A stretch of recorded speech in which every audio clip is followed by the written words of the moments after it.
வாழ்க வளமுடன். ஹாய் சகோஸ். இதயம் மீட்டும் மெல்லிசை போல உங்கள் மனதை மயக்கப் போகும் எழுத்தாளர் தீபா பாபு அவர்களின் கற்பனை சிதறல்களுக்குள் நம் பயணத்தை தொடங்கலாமா? அத்தியாயம் 25. வம்சியின் அடாவடியை உள்ளுக்குள் ரசித்து சிரித்தவாறு யாழ்மொழி மெதுவாக நடந்து கொண்டிருக்க, நவீன், முடிஞ்சா பாப்பாவை நேரமா தூங்க வைங்க, நான் அன்னைக்கு ட்ரெஸ் சேஞ்ச் பண்ண ஹெல்ப் பண்ணிட்டு வரேன் என்ற குழந்தையை கணவனிடம் கொடுத்தாள் நிரூபா. அவனும் தியாவை கைகளில் வாங்கிக் கொண்டு யாழிடம் புன்னகையுடன் தலையசைத்துவிட்டு தன் அறை நோக்கி நடந்தான். பெண்கள் இருவரும் மணமகள் அறையை நெருங்கும் நேரம் அதற்கு பக்கத்தறையில் இருந்து வம்சியின் பெரியம்மாவின் குரல் கேட்டது. என்னடி நிரஞ்சனி, இந்த வம்சி பையன் பட்டுன்னு அப்படி ஒரு பாட்டை மேடையில பாடிட்டான். கேட்டுட்டு இருந்த எனக்கே ரொம்ப வெக்கமா போயிடுச்சு. யாழின் முகம் மெல்ல சிவந்து போக பெரியம்மாவின் பேச்சை கேட்டு நமட்டு சிரிப்பு சிரித்தபடி தனது அறைக்குள் நுழைய போனவளை வேகமாக கைப்பிடித்து நிறுத்தினாள் நிரு. என்ன என்றவள் சைகையில் கேட்க, இவளோ என உதட்டில் கை வைத்து, இவங்க பேசுறத கேட்டுட்டு போலாம் இருங்க என்கிற ரீதியில் கண்களை சிமிட்டினாள்.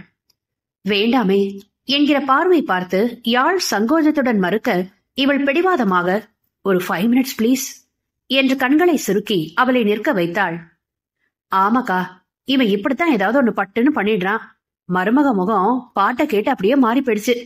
ஒரு மாதிரி பதட்டமாவே நின்னுட்டு இருந்தா. நேத்து மாதிரி எங்க அழுதுருவாளோ என்னவோன்னு நானும் பயந்துகிட்டே பாத்துக்கிட்டு இருந்தேன். நல்ல வேலை சமாளிச்சுட்டா. என்ன, அந்த பொண்ணு அழுதாளா? எதுக்கு? இவன் அவகிட்ட என்னத்த பேசிட்டு போனானோ தெரியல. வம்சி அந்த பக்கம் ரூமுக்கு போனதும் அவ பூத்து பூத்துன்னு அழுதுகிட்டு இருக்கா. நிரு பக்கத்துல உட்காந்து அவளை சமாதானம் பண்ணிட்டு இருக்கா. என்னடா அது, வீட்டுக்கு வந்த பொண்ணு இப்படி அழுதேன்னு பயந்து போய் விசாரிச்சுட்டு அவ சொன்ன பதில்ல நானும் நிறுவோம் பேன்னு முழிச்சோம் பாரு. இப்ப நினைச்சா கூட சிரிப்பு வருது. ஏன் அப்படி என்ன சொன்னா? எல்லாம் நான் பெத்த என் சீமந்த புத்திரன் தான். ஏதோ காதல் வசனம் பேசி அவளை ரொம்ப கலவரப்படுத்திட்டான் போல இருக்கு. அப்புறம் என்கிட்ட பெர்மிஷன் வாங்கி அவனை தனியா பார்த்து பேசின பின்னாடி பொண்ணு நார்மல் ஆகிட்டா என்று புன்னகைத்தார் நிரஞ்சனி. வெளியே நின்றிருந்த இருவரும் நேற்றைய நினைவில் ஒருவரை ஒருவர் பார்த்து முறுவளித்துக் கொண்டனர். பரவாயில்ல நிரஞ்சனி, நீ இந்த அளவுக்கு வம்சியை கூட்டிட்டு வந்த பொண்ண நல்லா கவனிச்சுக்கிற. இத்தனைக்கும் உன்கிட்ட எதுவும் சொல்லாம எல்லாத்தையும் மறைச்சு வச்சு அவனா அவன் இஷ்டத்துக்கு முடிவெடுத்து உன்னை கொஞ்சம் கூட மதிக்காம இப்படி ஒரு காரியத்தை பண்ணிட்டான். ஆனாலும் அந்த பொண்ணை இந்த அளவுக்கு தாங்குற நீ?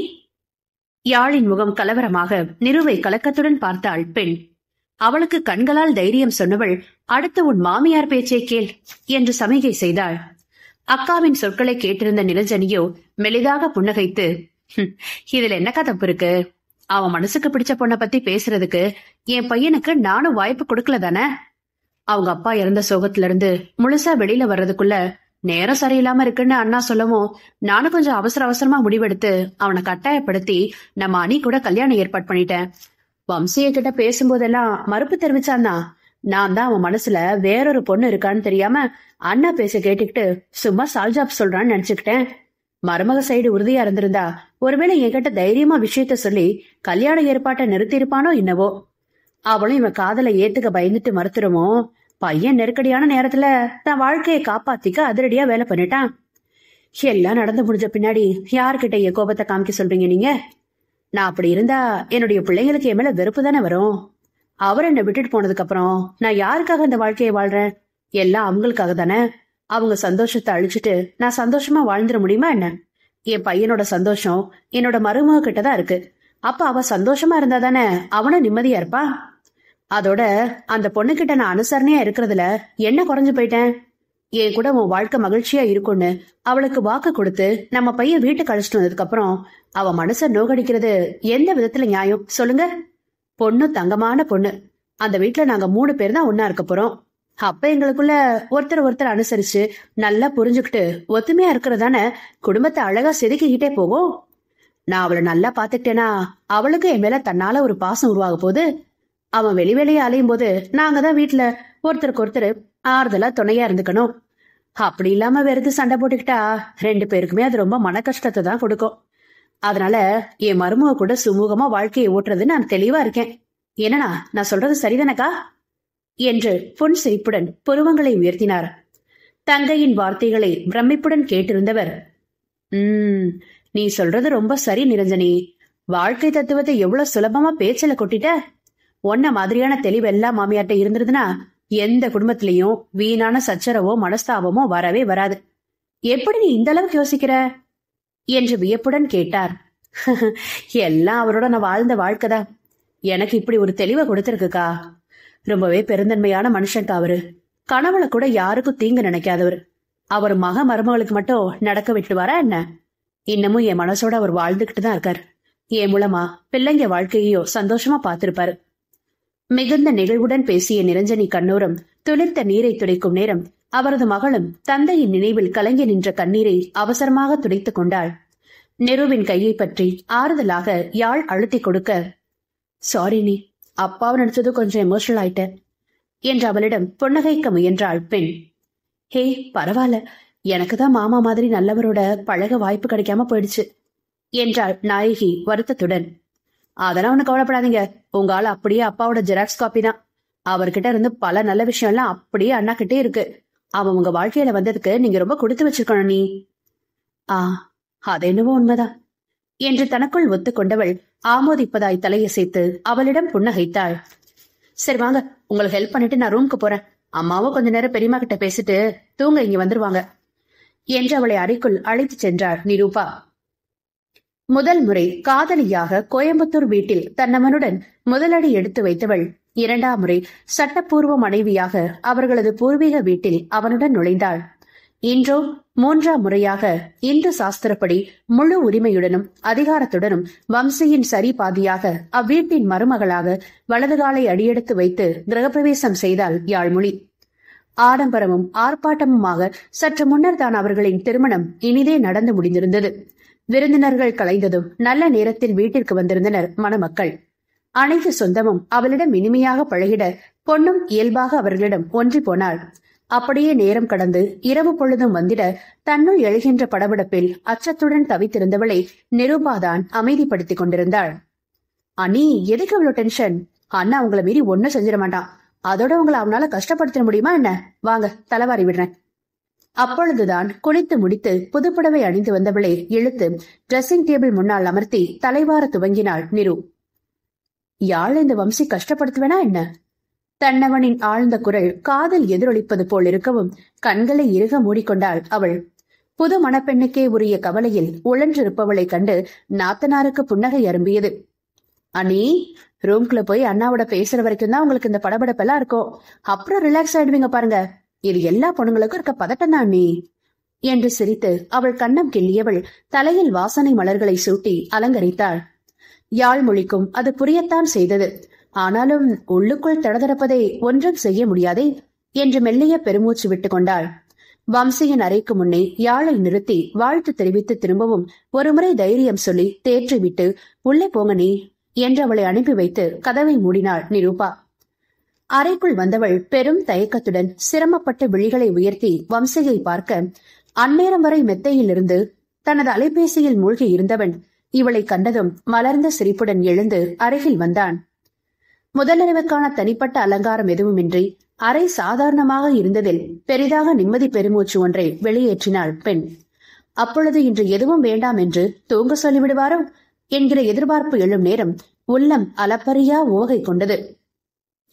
தான் மென்பட்டு புடவை அணிந்திருக்க அவன் வெண்பட்டு வேஷ்டியில் இருந்ததை கண்கள் குறிப்பெடுத்துக் கொண்டது.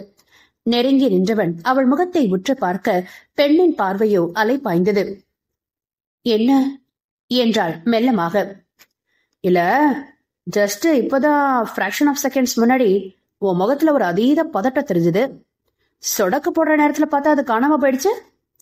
வம்சியின் கேலியில் இதயம் தடுமாற விரல்களில் புடவை நுனியை பற்றியபடி தடுமாறி நின்றாள் அவள்.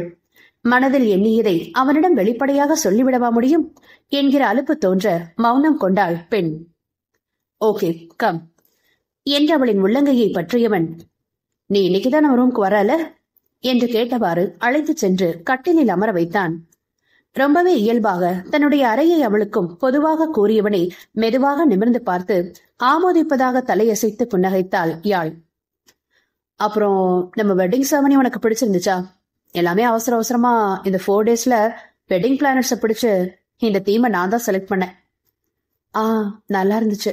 கல்யாணத்துக்கு வந்திருந்தவங்க எல்லாருமே ரொம்ப என்ஜாய் பண்ண மாதிரிதான் தெரிஞ்சுது. உற்சாகமாக கூறியவனிடம் லேசாய் முறுவளித்தவன், அப்புறம் என்று அவள் கை விரல்களை மெல்லமாக பற்றினான். சட்டென்ற முகத்தில் பதற்றம் குடியேற அவனை கலவரமாய் பார்த்தாள் அவன் மனைவி. என்னாச்சு? எதுக்கு இங்க இவ்வளவு டென்ஷன் ஆகுது என்று அவள் முகத்தை சுற்றி ஒற்றை விரலால் காட்டி பட்டமிட்டு அவன் அப்பாவியாய் கேள்வி எழுப்ப யாழ் மெதுவாக எச்சிலை விழுங்கினாள். ஏன் பயப்படுற? ஒன்னும் இல்ல. ரூம்ல எந்த அலங்காரமும் இல்ல, ஒரு பால் பழம் கூட இல்ல, ஸ்வீட் இல்ல. அவர் சாதாரணமா தானே உங்ககிட்ட பேசிட்டு இருக்காரு. அப்புறம்னு ஒரு வார்த்தை கேட்டா உடனே எதுக்கு அப்படி கிடுக்கிடுன்னு நடங்க ஆரம்பிக்கிற நீ என்று தன்னையே கடிந்து கொண்டிருந்தாள் அவள். ஓய் என்று அழைத்து அவள் விரல்களில் அவன் சொடக்கெடுக்க ஆரம்பிக்க வேகமாக தன் உறவு திரும்பியவள் அவனை நேராய் பார்த்தாள். அவள் கைகளை திருப்பி அதிலிருந்த மெகந்தியை ரசித்து பார்த்தவன், ரொம்ப அழகா செவந்திருக்குல, நான் அதுக்கப்புறம் பார்க்கவே இல்லை என்றவாறு பெண்ணின் உள்ளங்கையில் வீற்றிருந்த மணமகன் மணமகள் உருவத்தை சுற்றி விரல்களால் கோலமிட்டான் வம்சி. அவனின் தொடுகையிலும் விரல் உராய்விலும் கூசி சிலித்தவளைக் கண்டு வாய்விட்டு சிரித்தான் கணவன். தன் கூச்சத்தை மறைக்க, சிரிக்காதீங்க என்று மனைவி போலியாக முறைக்கவும் அவன் விழிகள் அவளது செல்ல கோபத்தை ஆர்வமுடன் பார்த்திருந்தது. பார்வையை தாழ்த்தி கொண்டவள், இவர் நம்மளை எப்ப தூங்க சொல்லுவாரு? சட்டுப்புட்டுன்னு சொன்னா பரவாயில்ல, பாக்குற பார்வையே சரியில்லை, மனசு பக்கு பக்குன்னு அடிச்சுக்குது என்று தனக்குள் அலைப்பாய்ந்தாள். ஹா யாழ், உங்ககிட்ட அதை காமிக்க மறந்துட்ட பாரு. இந்த ரூம்ல எனக்கு ரொம்ப பிடிச்ச இடம் ஒண்ணு இருக்கு. நான் டீனேஜ்ல இருந்தப்போ எனக்குன்னு தனியா டிசைனர் வச்சு ஸ்கெட்ச் போட்டு என் விருப்பப்படி அப்பா கன்ஸ்ட்ரக்ட் பண்ணி கொடுத்தது.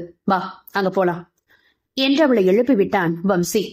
அந்த விசாலமான அறையை சுற்றி விழிகளை சுழல விட்டவள், இதுவே நல்லாதான் இருக்கு, இன்னும் இதை விட தனி அழகா என்ன இடம் இருக்கும், ஒன்னும் கண்ணுக்கு தெரியலையே என்று யோசித்தபடி அவனுடன் நடந்தாள்.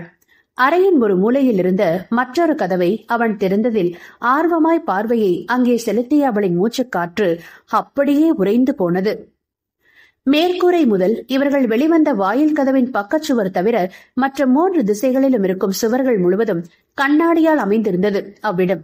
சுற்றிலும் சூழ்ந்திருந்த இருளில் பெரிதாக ஒன்றும் தெரியாவிடினும் பகல் வேளையில் கண்ணாடியின் ஊடே இயற்கையை நன்றாக ரசித்திருக்க முடியும் என்பது புரிந்தது. இப்பொழுதும் அடர்ந்த மேகங்கள் இடையே அவ்வப்பொழுது முழு நிலவு எட்டி பார்ப்பதில் போதிய வெளிச்சம் மேலிருந்து உள்ளே பாய்கிறதுதான். ஆனால் அதை தோற்கடிக்கும் விதமாக அந்த இடம் முழுவதும் பல்வேறு வண்ண வாசனை மெழுகுவர்த்திகளால் ஒளி ஊட்டப்பட்டு அவளுக்கு இப்பொழுது உள்ள சூழ்நிலையை அழகாக தெளிவாக்கியது. ஆம், பெண் அரண்டு போய் நிற்பதற்கான காரணம் அவர்களின் முதலிரவு ஏற்பாடுகள் முழுக்க அந்த பால்கனியில் தான் ஏற்பாடு செய்யப்பட்டிருந்தது.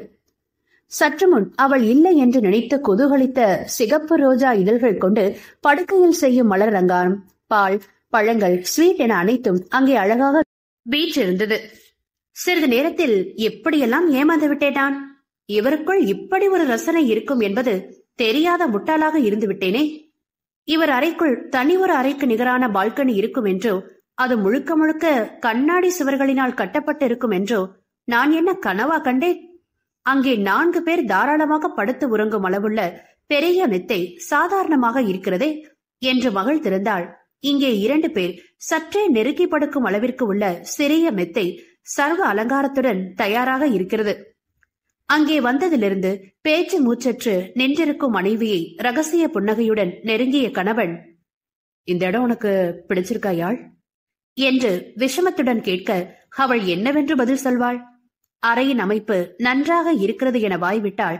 அங்கே இருக்கும் அலங்காரத்தை சொல்வதாக அவன் தவறாக எண்ணுவதற்கும் நிச்சயம் வாய்ப்பிருக்கிறது என புரிந்ததில் சர்வ ஜாக்கிரதையாக தனது உதடுகளை அழுத்தமாக பூட்டிக் கொண்டாள் யாழ்மொழி. அதை உணர்ந்திருந்தவனும் மெல்லிய புன்சிரிப்புடன் அவளை பின்னிருந்து மென்மையாய் அணைத்தான். ரூம்குள்ள பயந்துகிட்டே வந்த என் பொண்டாட்டி, ரூம் எந்த டெக்கரேஷனும் இல்லாம சாதாரணமா இருந்ததோ அவ்வளோ பெரிய நிம்மதி பெருமூச்சு விட்டா. ஆனா பாவம், அவன் நிம்மதிக்கு ஒள வைக்கிற மாதிரி சுவத்துக்கு இந்த பக்கம் ஒரு ரூம் ஃபுல் டெக்கரேஷனோட தயாரா இருந்தது. என் அம்மனிக்கு தெரியாம போச்சுல என்று அவள் கன்னத்தில் இழைந்தபடி கேலி செய்து நகைத்தான். ச்ச, எல்லாம் கவனிச்சிருக்காரே என பெண்ணின் மனது செல்லமாக தன் அவனிடம் சினுங்கிக் கொண்டது. ஓய், நீ எவ்வளவு நேரம் இப்படியே ஸ்டனாய் நிக்க போற என்று கேட்டவன் அடுத்த நொடி அவளை கைகளில் அள்ளி இருந்தான். திகைத்து போனவள் வேகமாக அவனது சட்டையை இறுக பிடித்தாள். அறைக்குள் வந்த பொழுது இருந்த பயம் தற்பொழுது அவளுக்கு வெகுவாக குறைந்து விட்டதுதான். சில நிமிடங்கள் அவனுடன் அமர்ந்து இலகுவாக பேசி இருந்ததில் தன் பதற்றத்தை அவள் கைவிட்டிருந்தாள். இங்கே வந்து முதல் நிமிடம் அதிர்ந்து நின்றதெல்லாம் அடுத்தவனுடைய கேலியிலும் நெருக்கத்திலும் குறைந்திருக்க, இப்பொழுது பெண்மைக்கே உரிய தயக்கமும் தவிப்பும் மட்டுமே அவளை முழுதாக ஆக்கிரமித்திருந்தது. கணவனின் முகத்தை ஏறிட்டு பார்க்க முடியாமல் பார்வையை தாழ்த்திருந்தவளை அவன் மெல்ல மலர்மெத்தையில் கிடத்த அவசரமாக எழுந்து கால்களை மடக்கிக் கொண்டு அமர்ந்து விட்டாள் மனைவி. இது கூட நல்லாதான் இருக்கு என்று ஸ்லாகித்தவன் சட்டென்று அவள் மடியில் தலை சாய்த்து படுத்து விட்டான். விழிகளை அகல விரித்தவள் அவனையே இமைக்காமல் பார்த்திருக்க, அவன் விழிகளும் அவளை நேராக பார்த்திருந்து காதல் கதை பேசியது. மெல்ல பெருமூச்சு எடுத்துக் கொண்டவனின் இதயம் மீண்டும் இனம் புரியாத பதற்றத்தில் தொண்டையில் வந்து துடித்தது. அவளின் விரல்களை மென்மையாக கைப்பற்றியவன் அதை தன் உதடுகளில் வைத்து மிருதுவாக உரசி மெல்லிய முத்தம் ஒன்றை அங்கே பதிக்க அவளுக்கு மேல் மூச்சு கீழ் மூச்சு வாங்கியது. யாழ் என்றவன் கரகரப்பாக அழைத்திட அவளிடம் சத்தமில்லை. ஒருவித தவிப்பில் பெண்ணின் உடலெங்கும் மின்சார அதிர்வு பாய்ந்து கொண்டிருக்க அவன் முகம் பார்த்து இயல்பாய் பேசிட முடியாது தடுமாறினாள் மொழி.